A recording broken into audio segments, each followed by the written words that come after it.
Subscribe कीजिए strength facts India channel को और बेल आइकन को दबाइए इतिहास से जुड़े रोचक एवं रोमांचक वीडियोस देखने के लिए।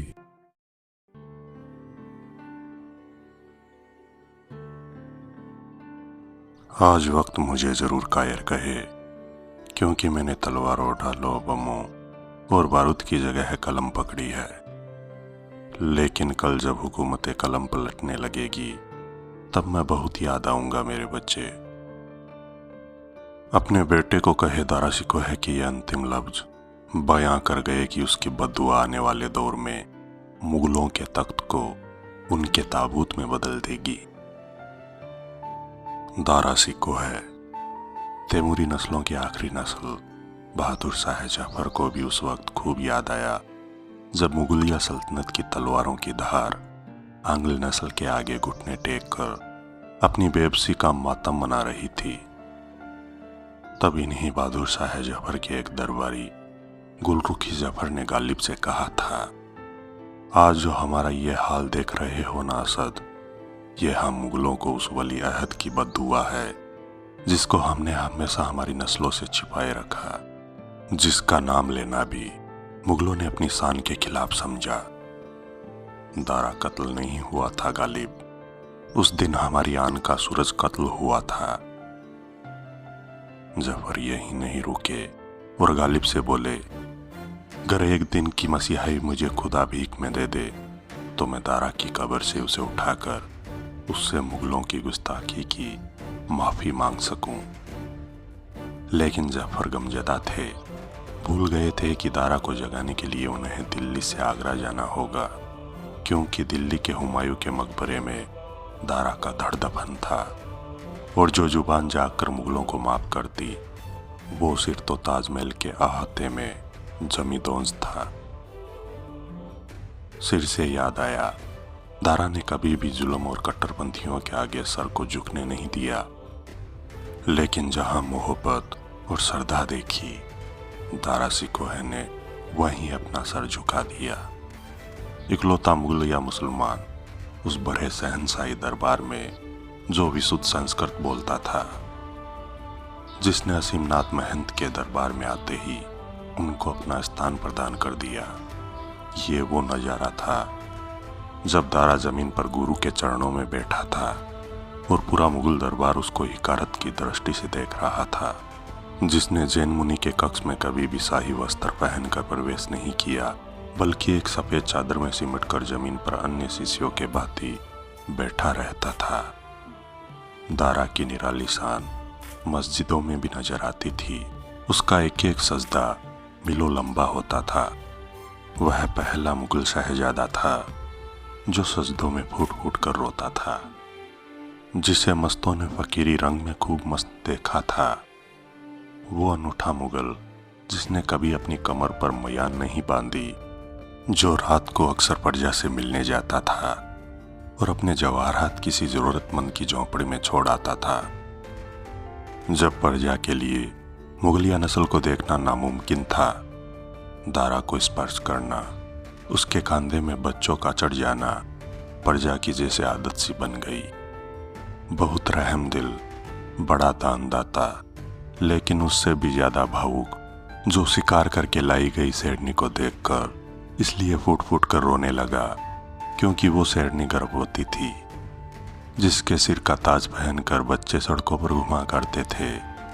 ये दारा वही दारा है जिसे हर दिशाओं के विषय का इल्म था और ज्ञान था कि मनुष्य एक ही ईश्वर की बनाई कृति है, जिसने ये तख्ती किले के बाहर लगवाई कि पहले हिंदू, जैन, बौद्ध और सिख फरियादी ही अंदर आकर न्याय पाए, जिसने मुगल सेनापति के एक वेश्य कन्या को छोड़ने पर भरे दरबार में कहा था, यदि शहंशाह इस कन्या के न्याय को सिर्फ न्याय के चश्मे से देख सके तो मैं ये कलम पकड़ा रहूंगा, नहीं तो आज पहली दफा मेरी तलवार किसी गुनाहगार का हाथ काटने के बाद ही मयान में दाखिल होगी।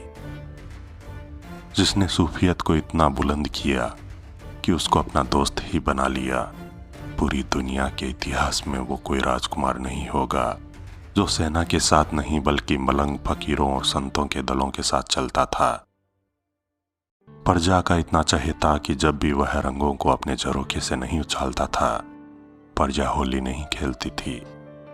जिसे नादिरा से मोहब्बत थी, जो उसे अपने हाथों से खिलाता था, लेकिन जो उस अनाम विधवा, उस हिंदू बुढ़िया लालबाई को भी अपने हाथों से खिलाकर कुछ ऐसा चमका कि जब उत्तराधिकार का युद्ध पड़ा तो वो बुढ़िया तब तक मैदान में खड़ी रही जब तक दारा हाथी की पीठ पर चढ़ा रहा। दारा युद्ध नहीं चाहता था। उसने अपने अब्बा से कहा था कि मुझे सिंहासन नहीं चाहिए, मैं उसका क्या करूंगा, मुझे दीन पनाह चाहिए, आलमगीर को ताज दे दो। जानकर आश्चर्य होगा कि दारा को उत्तराधिकार की जंग लड़ाने वाले उसके अब्बा और उसकी बहन जहां आरा सेना के बहाव को न रोक सके। दारा की छवि कायर और अयोग्य की घोषित करने वाली मुगलिया सल्तनत तब हैरान हो गई जब औरंगजेब के लश्कर के सामने एक विशाल सेना खड़ी थी, और ये सेना थी प्रजा की, नाई, धोबी, कुम्हार और उन सभी वर्गों की जो दारा पर अपनी जान छिड़कते थे। भगवा रंग जिस मुगल के सबसे करीब होकर खड़ा रहा, वो दारा का कद था, जिसे उसने अपने आचरण से अपना बनाया था। उस वक्त दारा की हार होनी ही थी, क्योंकि यह तो प्रजा थी जो नियमित सैनिक न थी। दारा का अपने विश्वास पात्र के कहने पर हाथी से उतर जाना दारा की हार का सूचक बन गया। हाथी पर दारा को न देख प्रजा बौखला गई और अपने सिर देती रही। यह दारा ही था जिसकी फौज बिना वेतन और सुविधाओं की फौज थी, जिसमें 25,000 हिंदू थे तो 12,000 मुस्लिम सैनिक। दारा अपने पुरखे हुमायूं की तरह ईरान चला जाना चाहता था, लेकिन अफसोस कभी दारा सिकोह का मताहत रहा अमीर उन्हें धोखा दे गया। नादिरा बेगम ने भी बीच रास्ते में ही दम तोड़ दिया, और दारा ने उम्मीद का वो हर सुकून जहां उसका यकीन बसता था, जिसे नंगी हथिनी की पीठ पर बैठा कर आगरा और दिल्ली की सड़कों पर तपती गर्मी में घुमाया गया, जिसके कपड़े जगह जगह से फटे थे, जिसके सिर पर ताज नहीं लालबाई के आंचल का साफा बंधा था, जिसकी पीठ पर नादिरा का दुसाला था, जो लगातार अपने बच्चे के लिए पानी मांग रहा था, जो उसके पीछे वाले हाथी की पीठ पर बैठा था। वो प्रजा की रोती तड़पती आवाजों के बीच सर झुकाए बस डोलता रहा, और जब अचानक से एक फकीर ने उसके सामने आकर बोला, वली अहद, आज मांगने नहीं आया हूँ, ये सोने का कांसा जो आपने दिया था इसमें पानी भरकर लाया हूँ, इसे पी लो वली अहद। दारा ने सर उठाकर आंसू आंख में भरकर अपनी पीठ पर पड़ा नादिरा का दूसाला उसकी तरफ उछाल दिया, और दारा ने आवाज बटोर कर कहा, क्यों आंसू बहाते हो? इसलिए कि मेरा ये हाल है। खुश हो जाओ और खुशियां मनाओ कि तुम्हारे दारा का सिर झुका नहीं और ये कटने को बिल्कुल तैयार खड़ा है। दारा जिसने आखिरी यानी 52वें उपनिषद का फारसी में अनुवाद उसी तहखाने में किया जहां एक मसाल की रोशनी उसके कैद खाने में छन कर आती थी। जब इसका अनुवाद पूरा हुआ तभी दारा को जमीन पर छाती के बल लेटाया गया। दारा इसलिए उनसे जूझता रहा क्योंकि वो चाहता था कि उसका बेटा कैद से फरार हो जाए। जालिमों ने 70 बार दारा के जिस्म को छेदा और यहां भी नहीं रुके। जिस चेहरे को उसकी मुमताज चांद का चेहरा कहती थी, उस सिर को ही दारा के तन से जुदा कर दिया गया। और यहां भी जुल्म नहीं रुका तो वो सिर पुनः हाथी की पीठ पर रखकर सड़कों और गलियों में घुमाया गया, और फिर उसे थाल में सजाकर शहंशाह के हुजूर में पेश किया गया।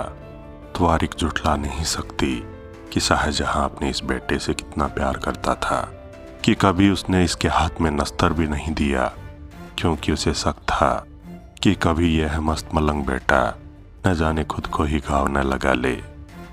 और आज उसे अपने प्यारे बेटे का सिर उसके सामने था। वो सिर आज भी ताजमहल के अहाते में आराम फरमा रहा है।